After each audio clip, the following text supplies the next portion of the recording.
पिछले क्लास में 2 क्वेश्चन दिया गया था ना बनाने, पूछना भी है उसमें या आगे बढ़ूं? आंसर एक का होगा 0.074 के आसपास, माइनस में। हाँ माइनस में, ये तो निगेटिव वैल्यू आएगा, वो तो फ्रीजिंग पॉइंट है, वाटर है तो उसका माइनस में ही आएगा। -0.074 के आसपास आता है पहला का, और दूसरा का आता है 494 के आसपास मॉलिक्यूलर वेट। वैसे हम इसको 1 मिनट में डिस्कस कर देते हैं, कोई ज़्यादा लंबा चौड़ा है नहीं, बहुत ईजी है क्वेश्चन। अभी देखिए, नॉर्मल कॉलिगेटिव प्रॉपर्टी में आपको इजी क्वेश्चन ही मिलेगा, जब एबनॉर्मल में जाइएगा तो क्वेश्चन भी एबनॉर्मल हो जाता है, वहां पर जाके क्वेश्चन भारी हो जाता है। क्वेश्चन है 66, what is the freezing point of A solution. It means आपसे क्या पूछ रहा है, TF कंटेनिंग 6.84 ग्राम शुगर, ये सॉल्यूट होता है 6.84, इसका मॉलिक्यूलर वेट 342 होगा चूंकि शुगर है ये, और वाटर 500 ग्राम है, यानी बी का वैल्यू कितना दे दिया 500। KF का वैल्यू आपको ऑलरेडी क्वेश्चन दे रखा है 1.86। T0F का मान आप खुद से रखेंगे अपने मन से। वाटर के लिए तो ये वैल्यू 0 आपको बोला गया था याद रखने के लिए, बाकी इस फॉर्मूला पर आप इसको अप्लाई कर दीजिए। T0F minus TF is equal to KF into A into 1000 by B into M। सारा वैल्यू दिया हुआ है, यहाँ से आपको सिर्फ TF निकालना है। TF निकालेंगे तो ये वैल्यू -0.074 के आसपास इतना डिग्री सेल्सियस आ जाता है। ये था question number 66। Question number 67 question number आपसे हो सकता है थोड़ा परेशान किया हो। ग्लाइसेरॉल, ये आप कहीं इसमें तो नहीं फंस गए?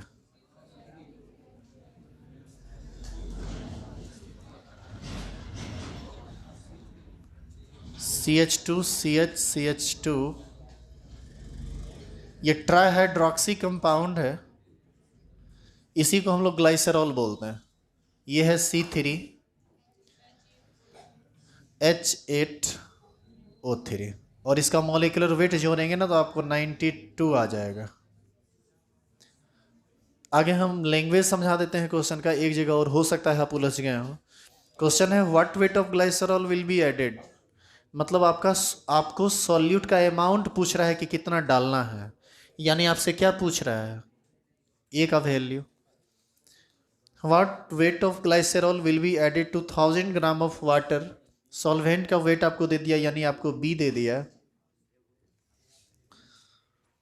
इन order to lower it freezing point by 10 degree C, मतलब आपको 1000 ग्राम वाटर में कितना ग्राम ग्लाइसेरॉल डालना है ताकि उसका फ्रीजिंग पॉइंट 10 डिग्री C से घट जाए। अच्छा एक बात बताइए, 10 डिग्री C से घट जाए का मतलब ये क्या 10 क्या दिया हुआ है, ये एक्चुअल में डेल्टा TF है, यह डिप्रेशन इन फ्रीजिंग पॉइंट है। जैसे वाटर का फ्रीजिंग पॉइंट 0 डिग्री C होता है, यदि मान लीजिए आप ग्लाइसेरॉल डालेंगे तो निश्चित है कि उसका फ्रीजिंग पॉइंट और डिक्रीज करेगा। तो कहता है कि कितना ग्राम ग्लाइसेरॉल डाल दे ताकि 10 डिग्री C से घट जाए, यानी रिजल्टिंग सॉल्यूशन का जो बॉइलिंग पॉइंट होगा वह -10 डिग्री C हो जाएगा। 0 -10 करेंगे तो वैल्यू 10 आएगा, यानी यह डेल्टा TF ही ना दिया हुआ है। तो यहाँ से हम समझे कि ये डेल्टा TF दिया हुआ है कितना, 10। 1.86 आपको ये किसका वैल्यू दिया हुआ है, KF का। बाकी कैलकुलेशन तो बिल्कुल इसी के जैसा है।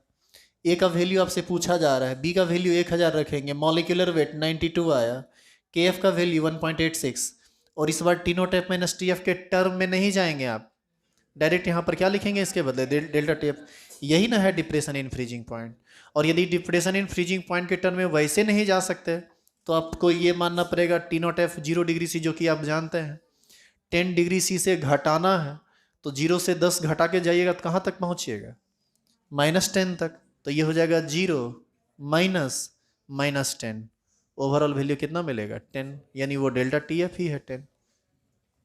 इस तरह से वैल्यू कैलकुलेट करेंगे तो ये 494 के आसपास आता है, और ये हमको याद है जहाँ तक कि इतना आता है। बाकी आप क्या हुआ 4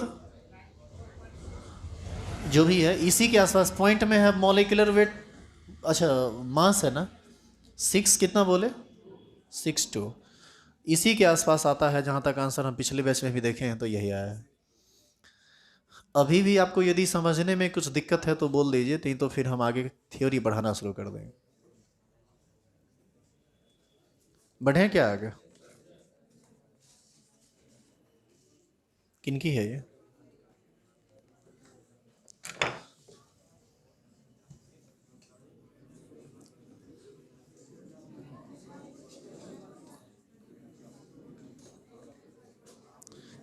घर पर जाके ना, सुनिए, घर पर जाके न्यूमेरिकल बनाया जरूर कीजिए। दुए को भी मिल रहा है अभी, देखिए पूरा का पूरा बात मत कीजिए, लगातार खिस्सा किए जा रहे हैं, हम भी जोर लगा रहे हैं, आप भी लगाए हुए हैं। आप जिसको सुना रहे हैं वह भी नहीं सुन पा रहा होगा, हम जिसको सुना रहे हैं वह भी नहीं सुन पा रहा होगा, तो दिक्कत हो जाएगा, फिर व्यवस्था कैसे चलेगी? सुनिए, घर पर जाके न्यूमेरिकल जरूर बनाया कीजिए। हमारे पास उतना वक्त नहीं है कि हम आपका कॉपी चेक करें, लेकिन आप एक बात यकीन मानिए कि घर पर जाकर आप न्यूमेरिकल जब बनाएंगे ना, तो आपको वो थ्योरी अपने आप एहसास होने लगेगा कि आपको समझ में आया है कि नहीं। और यदि दिक्कत होगा तो आप तुरंत उसको केयर कीजिए कि यहाँ दिक्कत है तो इसको दूर किया जाए। हम बैठे रहते हैं अभी, तो आप पूछ भी सकते हैं आके। लेकिन यदि आप बनाएंगे ही नहीं तो आप कहाँ उलझ रहे हैं आपको पता ही नहीं चलेगा, और जब पता नहीं चलेगा तो फिर परेशानी होगी। इसलिए इस चीज़ का थोड़ा विशेष ध्यान रखिए आप। हाँ आएगा, क्यों नहीं। तो बनाया कीजिए घर पर। आज चौथा कॉलिगेटिव प्रॉपर्टी स्टार्ट होगा, ऑस्मोटिक प्रेशर। हेडिंग डाल दीजिए आप।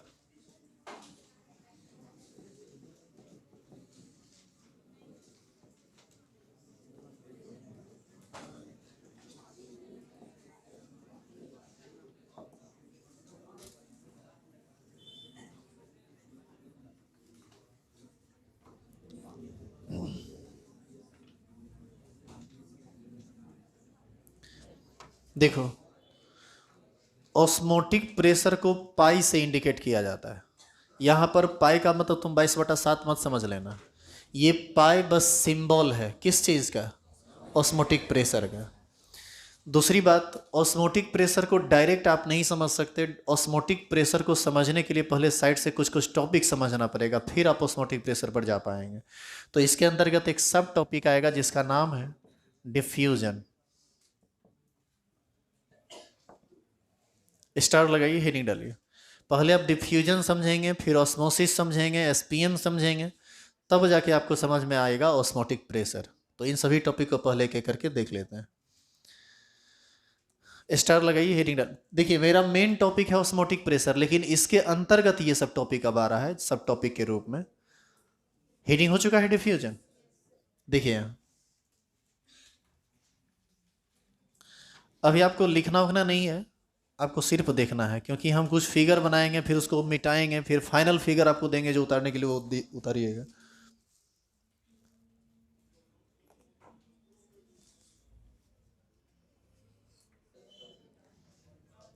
हम एक बर्तन लेते हैं और इस बर्तन के बीचों बीच एक वॉल डाल देते हैं। इस तरफ भी एक सॉल्यूशन हम लेते हैं और इस तरफ भी एक सॉल्यूशन लेते हैं। इधर इधर भी वाटर का सॉल्यूशन है, मतलब सॉल्वेंट के रूप में इधर भी वाटर है और इधर भी वाटर है।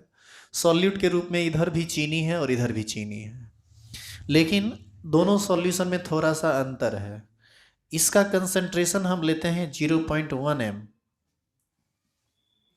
और इसका कंसंट्रेशन है 1 m। यानी इसमें 0.1 मोल पर लीटर चीनी है और इसमें 1 मोल पर लीटर चीनी है। मोलरिटी का तो यही मतलब होता है। इसको हम थोड़ा नॉर्मल दिखा रहे हैं, इसको थोड़ा हाईली कंसंट्रेटेड हम दिखा देते हैं। फिगर से भी ये चीज़ दिखना चाहिए कि यह कंसंट्रेटेड है और यह सॉल्यूशन डाइल्यूट है। डाइल्यूट सॉल्यूशन का मतलब होता है पतला सॉल्यूशन, जहाँ सॉल्वेंट ज़्यादा हो सॉल्यूट कम हो। अब यदि हम इस वॉल को हटा दें, खींच दें, तो ये दोनों सॉल्यूशन एक दूसरे के डायरेक्ट संपर्क में आ जाएगा। बताइए तो अब यहाँ क्या होगा? कंसंट्रेशन इसका और इसका अलग है। घंटा 2 घंटा के बाद आप देखिएगा तो आपको लगेगा कि सब बराबर हो चुका है। यदि आप दो डिफरेंट कंसंट्रेशन वाले सॉल्यूशन को एक दूसरे के संपर्क में लाते हैं तो इससे क्या होता है, दोनों अपना कंसंट्रेशन इक्वल करना चाहता है। और इक्वल करने के पीछे का रीजन क्या है उसको भी हम समझ लें। यहाँ सॉल्यूट पार्टिकल्स जो है वह काफ़ी डेंस है, ज़्यादा है, तो ये कम की तरफ भागेगा, यानी सॉल्यूट पार्टिकल्स का मूवमेंट होना चाहेगा highly concentrated solution to low concentration और डाइल्यूट सॉल्यूशन साइड। और यहाँ सॉल्वेंट पार्टिकल ज़्यादा है और यहाँ सॉल्वेंट पार्टिकल कम है, तो सॉल्वेंट का मूवमेंट होने लगता है lower concentration to higher concentration. और इस तरह से ये प्रोसेस तब तक चलता रहता है जब तक कि दोनों का कंसंट्रेशन आपस में इक्वल ना हो जाए। और ऐसा नहीं कि इक्वल होने के बाद बैठ जाता है, इक्वल होने के बावजूद भी लगातार इधर उधर वाला बात चलता रहता है, लेकिन उस समय सॉल्यूट और सॉल्वेंट के मूवमेंट का जो नेट रेट होता है वह इक्वल हो जाता है, वह डायनामिक इक्विलिब्रियम फॉर्म में आ जाता है। अभी सॉल्यूट का जो नेट मूवमेंट होगा इधर से इधर होगा और सॉल्वेंट का जो नेट मूवमेंट होगा इधर से उधर होगा। बाद में भी मूवमेंट चलता रहेगा लेकिन सेम रेट से चलेगा जब कंसंट्रेशन दोनों का आपस में बराबर हो जाएगा। इसी प्रोसेस को हम लोग क्या बोलते हैं, डिफ्यूजन। फिगर बनाइए, तो आप बीच में वाल मत डाल दीजिएगा।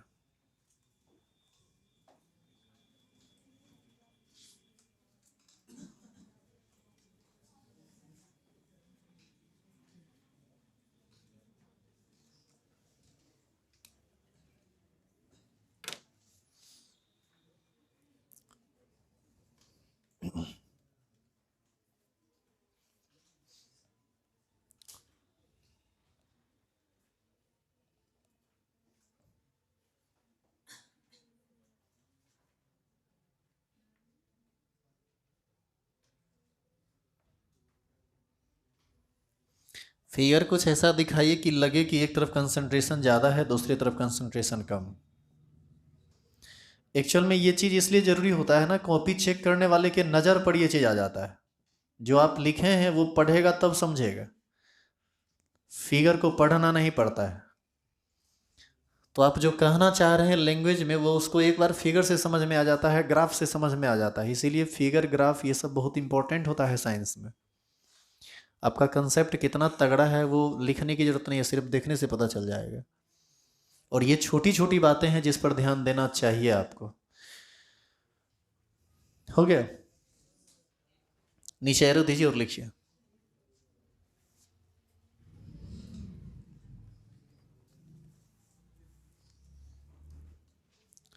लिखेंगे when two solution of different concentration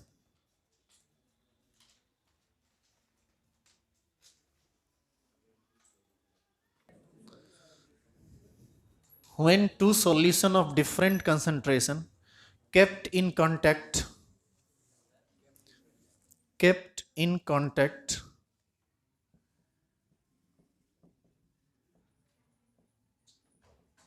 then they equal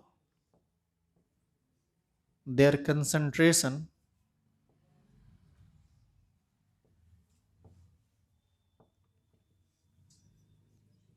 by, एक बार फिर से हम रिपीट कर रहे हैं, देख लीजिए।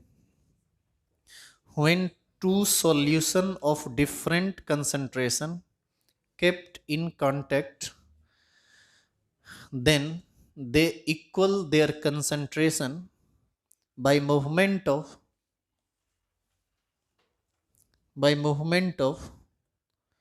solvent particles by movement of solvent particles from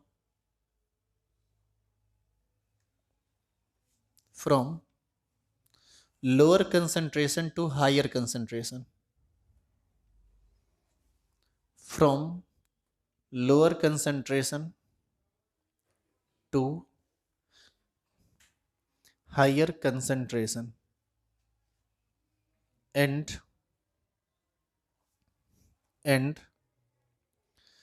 movement of solute particle पहले क्या लिखाए थे ये? पहले सॉल्वेंट पार्टिकल्स लिखाए थे। देखो उल्टा पुल्टा तो नहीं हो गया, देखें।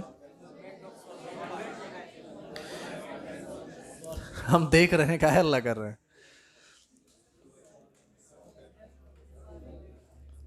Solvent particles from lower concentration to higher concentration, and लिखे, and movement of solute particles, and movement of solute particles from higher concentration to lower concentration, higher concentration to lower concentration. This process is called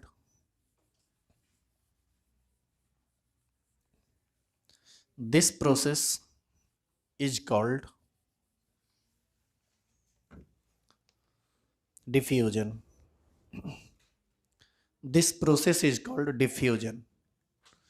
star लगाइए, heading डालिए, osmosis.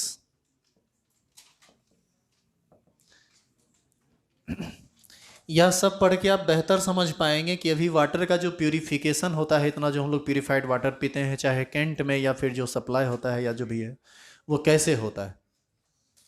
Heading डाल दी, osmosis. देखिए इधर, ये lower concentration था और ये higher concentration था।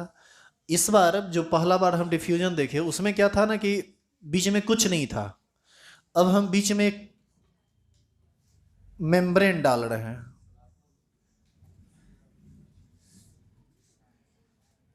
ये एक मेम्ब्रेन है जिसको हम लोग बोलते हैं एसपीएम। नाम जरूर आप सुने होंगे, बायोलॉजी वाले लोग तो खास करके जानते जरूर होंगे। इसको बोलते हैं सेमी परमिएबल मेम्ब्रेन। क्या होता है सेमी परमिएबल मेम्ब्रेन?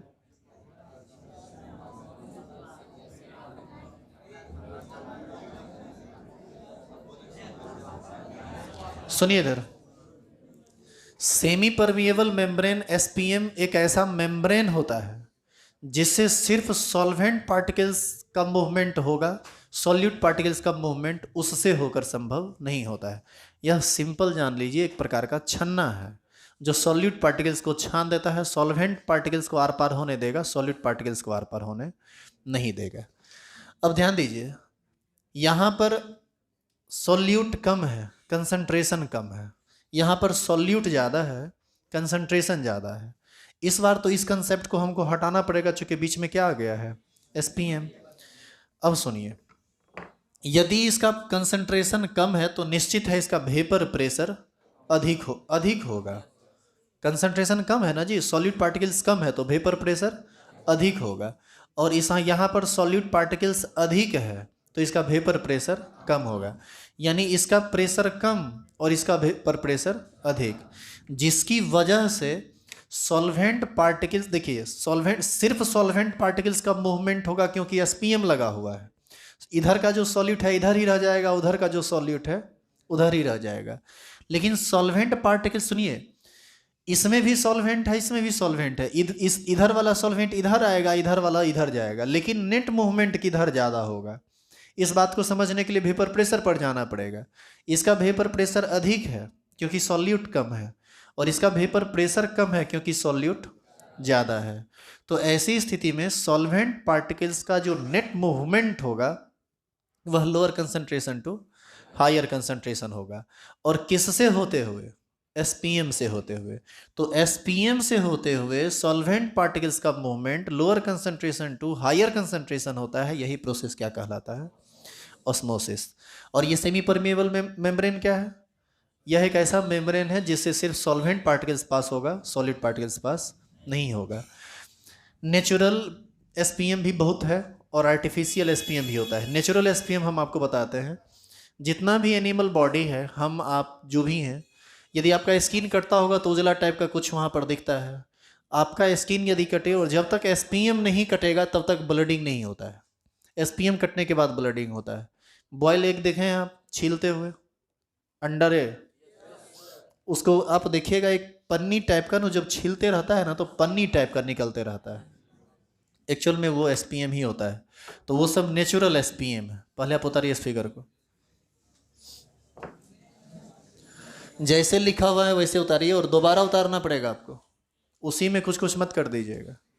जहां डिफ्यूजन वाला में एसपीएम लगाए गलत हो जाएगा वो।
लिखिए नीचे रो देगा। हल्ला करने में तो सब बहादुर है। अच्छा, सब जगह ऐसा ही करता है क्या? सब जगह यही हाल है तुम लोगों का? अच्छा, बाकी जगह ज्यादा करता है। एक आध दिन जरूरत है इस बैच में, हम फील कर रहे हैं। और रुपया दिए हो तो व्यवस्था में कमी कैसे करेंगे, सवाल ही नहीं उठता है। एक्चुअल में देखो है क्या कि मूड जब तक सही रहता है तब तक हंस बोल रहे हैं, डांट के चुप कर देते हैं। जिस दिन मूड खराब रहेगा उस दिन डांटेंगे थोड़े, बोलेंगे थोड़े, तोड़ेंगे। तोड़ेंगे तो सुन लो, तोड़ेंगे तो बड़ा बेकार तरह से तोड़ते हैं हम, और मौका एक को भी नहीं देंगे। यदि सामूहिक हल्ला कर रहे होंगे तो सामूहिक रूप से मार लगेगा, लड़का लड़की सबको। और लड़की लोग जो सोच रहे होंगे कि 50% आरक्षण मिलने वाला है, वैसा कुछ नहीं होता है यहाँ। हाँ, थोड़ा सा धीरे से चोट लगेगा लेकिन मार तो लगेगा। तुम सबका तो जो हाल होगा बेहाल कर देंगे। लिखिए नीचे रो देके। लिखिए movement of solvent particles, movement of solvent particles from lower concentration to higher concentration, movement of solvent particles from lower concentration to higher concentration through SPM, through SPM is called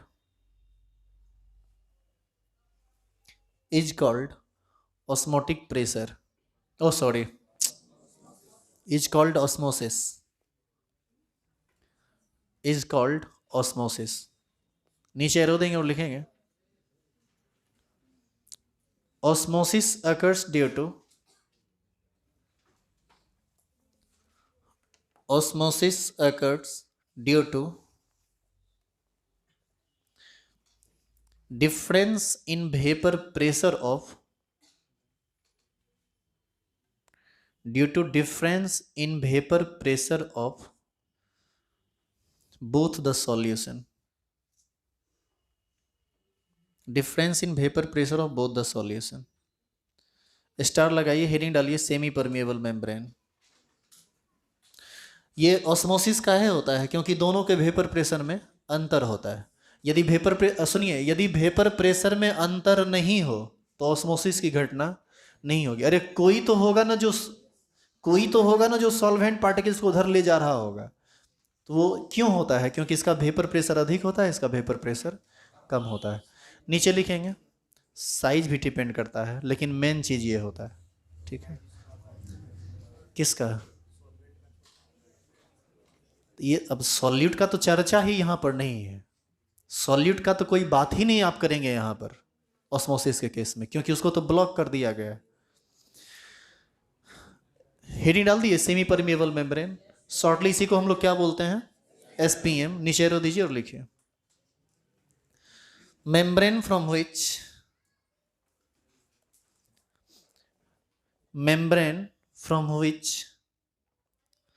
only solvent particles, membrane from which only solvent particles will pass,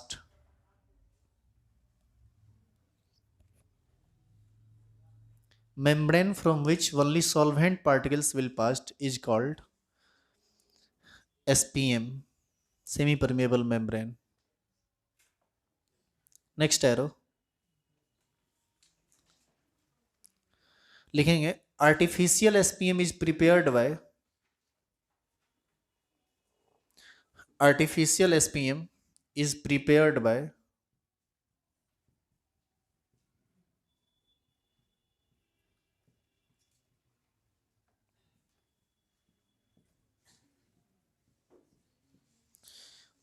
ये दो compound लिखिए आप। इस compound के बारे में रत्ती भर आपको आइडिया नहीं है क्या है नहीं है, वैसे इसका नाम कॉपर फेरोसाइनाइड है। आपका जो इनऑर्गेनिक का लास्ट चैप्टर है ना, वह पूरा का पूरा चैप्टर इसी पर आधारित है। चैप्टर का नाम है कोऑर्डिनेशन कंपाउंड, एनसीईआरटी पार्ट 1 का लास्ट चैप्टर है ये। तो वहाँ पर इसके बारे में डिटेल में समझेंगे, फिलहाल नाम और फॉर्मूला लिख लेंगे। ये तो सिंपल कंपाउंड कैल्शियम फॉस्फेट, हम नाम दोनों का लिख देते हैं, आप पूरा कर लीजिए, फिर नाम साइड में नीचे में नोट करके लिख लीजिएगा। लिखाया गया है artificial SPM is prepared by this and this. नाम लिख लीजिए इसका नीचे नोट करके। इसको बोलते हैं कॉपर फेरोसाइनाइड और इसको बोला जाता है कैल्शियम फॉस्फेट।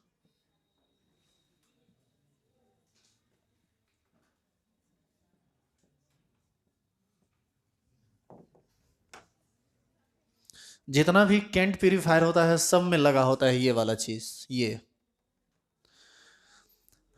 सबसे अच्छा, सुनिए, सबसे अच्छा आर्टिफिशियल एसपीएम इससे बनता है, लेकिन इसका यूज सिर्फ हम लोग एक्वस सॉल्यूशन के लिए ही करते हैं। आप नीचे ये लाइन लिखेंगे भी, लिखेंगे the best artificial SPM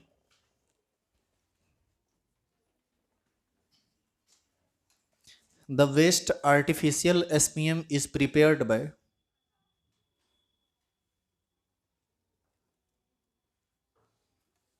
copper ferrocyanide. Cyanide में न ई छूट गया है, थोड़ा ई लिख लीजिएगा वहां।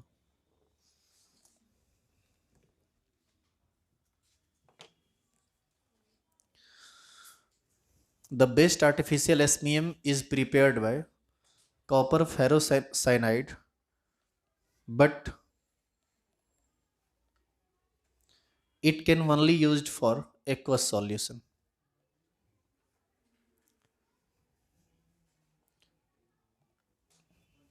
But it can only used for aqueous solution, मतलब aqueous solution के लिए ही आप इसका यूज कर सकते हैं, दूसरे सॉल्वेंट पर यह काम नहीं करता है।